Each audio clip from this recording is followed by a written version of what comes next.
జై శ్రీరామ్. అందరికీ నమస్కారం. వెల్కమ్ టు న్యూస్ అఖండ. నేను మీ కస్తూరి శ్రీధర్. మిత్రులారా, మీకు అందరికి కూడా పాకిస్తాన్ ఆక్రమిత కాశ్మీర్ విషయంలో ఒక కీలకమైన అప్డేట్ అయితే తీసుకొచ్చిన. న్యూస్ మాత్రం చాలా బాగున్నది, మీకు అందరికి ఖచ్చితంగా నచ్చుతుంది, మీరు ఖచ్చితంగా ఎంజాయ్ చేస్తారు. ఓకేనా? ఈ పాకిస్తాన్ ఆక్రమిత కాశ్మీర్ విషయంలో మొత్తానికైతే ఏదో తేడా కొడుతుంది. సరే, ఈ పీఓకేను మనం పాకిస్తాన్ ఆక్రమిత కాశ్మీర్ అని చెప్పేసి అంటాం, కానీ దీనిని పీఓజేకే అని పిలవాలన్నమాట. అంటే పాకిస్తాన్ ఆక్రమిత జమ్మూ కాశ్మీర్ అని అర్థం అనమాట. ప్రస్తుతం మన ఆర్మీ అధికారులు కూడా ఈ పీఓకేను పీఓజేకే అని చెప్పి పిలుస్తున్నారు. కాబట్టి మనం కూడా పీఓజేకే అని చెప్పి పిలుద్దాం. ఓకేనా? ప్రస్తుతం ఈ పీఓజేకేకు సంబంధించినటువంటి విషయాలు ఊపందుకుంటున్నాయి. భారత ప్రభుత్వం కూడా ఈ పాకిస్తాన్ ఆక్రమిత జమ్మూ కాశ్మీర్ విషయంలో వేగంగా రియాక్ట్ అవుతుంది. మొన్నటికి మొన్న మన దేశ విదేశాంగ శాఖ మంత్రి అయినటువంటి జయశంకర్ గారు లండన్ పర్యటనకు వెళ్ళారు. ఈ సందర్భంగా లండన్లోని ఒక అంతర్జాతీయ మీడియా సమావేశాన్ని ఏర్పాటు చేశారు. ఈ మీడియా సమావేశంలో ఒక జర్నలిస్టు మన జయశంకర్ గారిని ప్రశ్నిస్తూ జమ్మూ కాశ్మీర్ విషయాన్ని పరిష్కరించడానికి మోడీ గారు అమెరికా అధ్యక్షుడైనటువంటి డొనాల్డ్ ట్రంప్తో ఉన్నటువంటి స్నేహాన్ని ఉపయోగించుకుంటారని చెప్పేసి అడిగినాడనమాట. అందుకు సమాధానంగా మన విదేశాంగ శాఖ మంత్రి అయినటువంటి జయశంకర్ గారు మాట్లాడుతూ జమ్మూ కాశ్మీర్ వివాదం విషయంలో భారత్ ఇప్పటికే చాలా ప్రోగ్రెస్ అయితే సాధించింది. జమ్మూ కాశ్మీర్లో ఉన్నటువంటి ఇబ్బందులను ఒక్కొక్కటిగా సాల్వ్ చేస్తూ వస్తున్నాం. ఆర్టికల్ 370, అదేవిధంగా ఆర్థిక పరిస్థితి మెరుగుదల, సోషల్ జస్టిస్ను అమలు చేయడమే కాకుండా జమ్మూ కాశ్మీర్లో విజయవంతంగా ఎన్నికలు కూడా నిర్వహించినాం. ఇకపోతే మిగిలింది పాకిస్తాన్ ఆక్రమంగా ఆక్రమించుకున్నటువంటి జమ్మూ కాశ్మీర్ భూభాగాన్ని, అంటే ఈ పీఓజేకేను తిరిగి భారత్కి ఇచ్చేయడమే మిగిలింది అని చెప్పేసి చెప్పాడనమాట.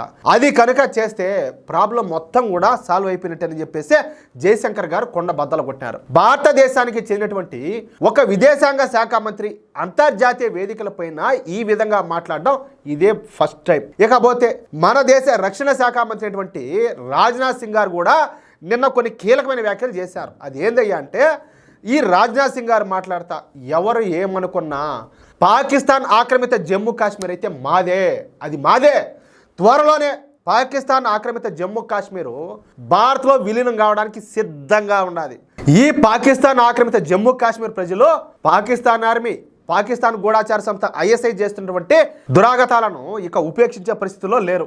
అతి త్వరలోనే ఈ పాకిస్తాన్ ఆక్రమిత జమ్మూ కాశ్మీర్ ప్రజలు ఈ పాకిస్తాన్ ఆర్మీ పైన అయితే తిరగబడనున్నారు. తమను భారత్లో కలిపేయాలనే డిమాండ్తో ఉద్యమాన్ని అయితే ప్రారంభించనున్నారు. పాకిస్తాన్ ఆక్రమిత జమ్మూ కాశ్మీర్ ప్రజలు తమ ప్రాంతం అభివృద్ధి చెందకపోగా తాము కనీసం 3 పూట్ల తినడానికి కూడా తిండి దొరకడం లేదని చెప్పేసి వాళ్ళంతా కూడా ఓపోతున్నారు.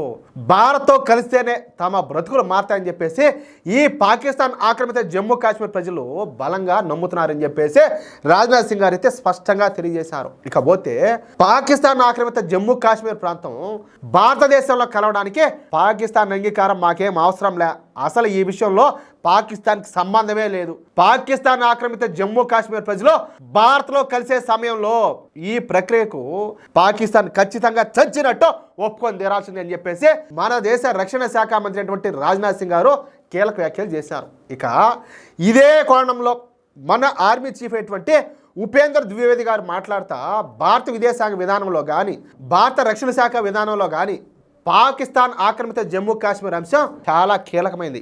నాకు ఈ పీఓజేకేకు సంబంధించినటువంటి ఈ టాస్క్ని ఏదైతే ఇచ్చారో దాన్ని నేను విజయవంతంగా పూర్తి చేస్తానని చెప్పేసి నేనైతే మాటిస్తున్నానని ఆయన కీలక వ్యాఖ్యలు చేశారు. దీన్ని బట్టి పాకిస్తాన్ ఆక్రమిత జమ్మూ కాశ్మీర్లో ఏదో జరుగుతున్నట్టయితే అర్థమవుతుంది. అందులోనూ అమెరికా అధ్యక్షుడిగా డొనాల్డ్ ట్రంప్ ఉండడంతో ఇప్పుడు పాకిస్తాన్ ఆక్రమిత జమ్మూ కాశ్మీర్ విషయంలో భారత్ పని ఇంకా ఈజీ అవుతుందని చెప్పి అర్థమవుతుంది. అంటే ఈ పీఓజేకే ప్రజలే తాము స్వచ్ఛందంగా భారత్లో వెళ్ళి కలుస్తామని చెప్పేసి ఉద్యమం ప్రారంభిస్తారన్న విషయం స్పష్టంగా అర్థమవుతుంది. ఇక ఆ ఉద్యమాన్ని మన మోడీ ప్రభుత్వం చక్కగా ఉపయోగించుకొని పావులు కదిపే అవకాశం అయితే ఉండాలి. రేపేదైనా పాకిస్తాన్ భారత్ను రెచ్చగొట్టే కార్యక్రమం చేస్తే ఎప్పట్లాగే అవసరమైతే మిలిటరీ ఆపరేషన్ కూడా చేపట్టే అవకాశాలు కూడా ఉన్నాయి. ఇక ఏం జరగబోతుందో కొద్ది కాలం అయితే వేచి చూడక తప్పదు. ఇప్పుడు మీకు తెలుసో లేదో, మన దేశ విభజన టైంలో కావాలనే ఈ పాకిస్తాను మన కాశ్మీర్ భూభాగాన్ని అయితే లాగేసుకున్నారు. ఈ చేతగాని ఎనున్నాడు కదా చీచి నెహ్రూ, అదే ఆయన పేరు అదేలే ఏదో ఒక నెహ్రూ, ఆయన చేతగానితనంతో అప్పటి నుంచి ఇది వాళ్ళ పాకిస్తాను చేతల్లోనే ఉన్నది. కానీ మోడీ గారు దాన్ని అయితే చూస్తా సహించరు. ఖచ్చితంగా ఏ భూభాగాన్ని అయితే వాళ్ళు ఆక్రమించుకున్నారో తిరిగి మనం సొంతం చేసుకుంటాం. అది మగోళ్ళ లక్షణం. ఏమంటారా మిత్రులారా? ఈ న్యూస్ కన్నా మీకు నచ్చినట్లయితే ఖచ్చితంగా ఈ న్యూస్ నలుగురికి షేర్ చేయండి. అదేవిధంగా ప్రతి ఒక్కరు కూడా మీ యొక్క అమూల్యమైన అభిప్రాయాల్లో ఖచ్చితంగా కామెంట్ చేయండి. అలాగే ఇంతవరకు మీరు కనుక మన ఛానల్ సబ్స్క్రైబ్ చేసుకున్నట్లయితే ఖచ్చితంగా ప్రతి ఒక్కరు కూడా మా ఛానల్ సబ్స్క్రైబ్ చేసుకోండి, సపోర్ట్ చేయండి ప్లీజ్. జై శ్రీరామ్.